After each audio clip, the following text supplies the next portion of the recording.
Magandang araw po sa inyong lahat. Welcome po sa Dear Ate Ana, Sulat ng Puso. Dito, binibigyan natin ng pagkakataon ang bawat pusong may kwento. Ang mga taong may pinagdadaanan at ang mga taong naghahanap ng kahit kaunti pag-asa at kasagutan. Ngayong araw, may isang liham na ipinadala sa atin ng isang babaeng piniling itago ang kanyang tunay na pangalan. Tawagin na lang po natin siyang sa pangalang Survivor. Survivor, isang pangalan na hindi lang basta pangalan, kundi simbolo ng isang taong maraming pinagdaanan, pero patuloy pa ring lumalaban. Pakinggan natin ang kanyang kwento. Dear Ate Ana, magandang araw po sa iyo. Pakitago na lamang po ako sa pangalang Survivor. Gusto ko lang po sanang magkwento kasi sobrang nahihirapan na po ako. Hindi ko na po alam kung ano ang gagawin ko. Humihingi lang po sana ako ng advice para sa sama at bigat ng loob na nararamdaman ko.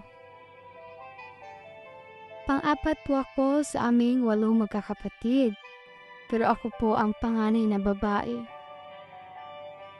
Way back 2008 po, Ate Ana, I was 14 that time. Sinama ako ng papa ko sa diskuhan. I remember piyesta ng araw na yon. It's October 2 and 3. Ate Ana, first time ko makapasok sa diskuhan, kaya sa edad na 14, sobrang saya po ng pakiramdam for that time. Nasa labas na po kami at naghihintay na mag-open ang entrance. Sobrang saya ko po habang nakatingin sa disco lights. Iba yung nararamdaman ko that time, Ate Ana. Sobrang excited po ako. Pero Ate Ana, lahat nagbago nang bigla po akong nakarinig ng isang tunog. Ate Ana, may nangyari, may namaril. At sa kasamaang palad, ang aking papa ang siyang tinamaan. Sobrang shock ko, Ate Ana, hindi ako makagalaw. Halos wala akong maramdaman. Gusto kong sumigaw, pero parang walang lumalabas na boses sa aking bibig. Gusto kong humingi ng tulong, pero parang ayaw bumuka ng aking bibig para ihingi ng tulong ang nangyari sa aking papa. Ate Ana, mga ilang minuto dumating ang aking kapatid. Tinanong ako ng kuya ko habang nag-hysterical siya. Ano ang nangyari? Sabihin sa akin. Tanong niya sa akin, Ate Ana. Ate Ana, wala akong masagot. Wala akong masagot. Hindi ako makapagsalita. Hindi dahil sa natatakot ako. O hindi dahil sa wala akong alam. Kundi dahil sa takot ako, Ate Ana.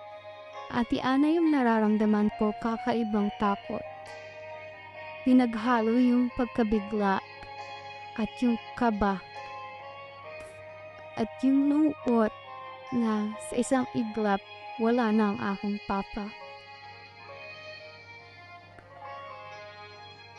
Ate Ana, alam ko ang totoo, alam ko kung sino ang gumawa nun. Pero dahil sa takot, tanahimik ako. Magkaganon man, Ate Ana. Sa wakas, Ate Ana, narinig ko ang salita ng pulis na nahuli na ang namaril. At ayun nga po, Ate Ana, mas lalo akong nalungkot nung narinig ko ang sabi ng mga pulis na naka-assign doon na wala na daw po ang aking papa. Gumuho ang aking mundo, Ate Ana, para akong pinagsakluban ng langit at lupa. Nabigla ako sa lahat. Hindi ko matanggap. So, Ate Ana, to make the story long, to be short, napakulong po namin yung tao.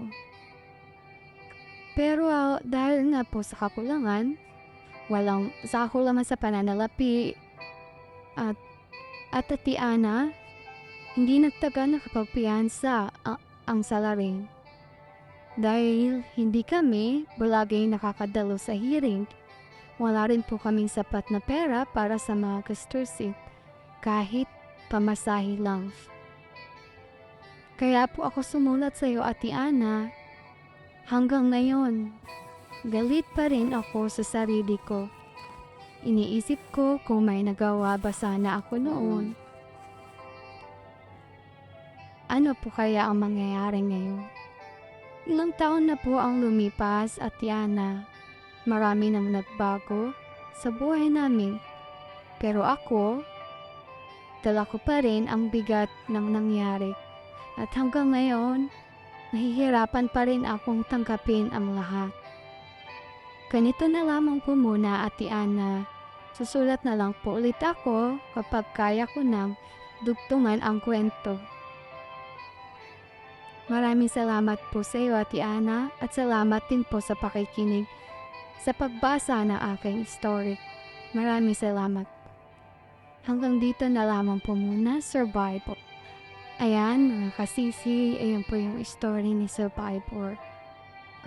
Sana kahit paano makatulong tayo.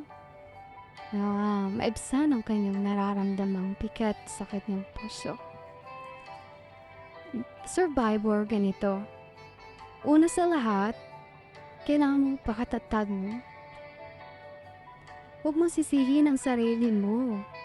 Hindi mo kasalanan ang nangyari sa papa mo. 14 na taong gulang ka lang nung time na yun. Ano bang magagawa ng isang 14 years old?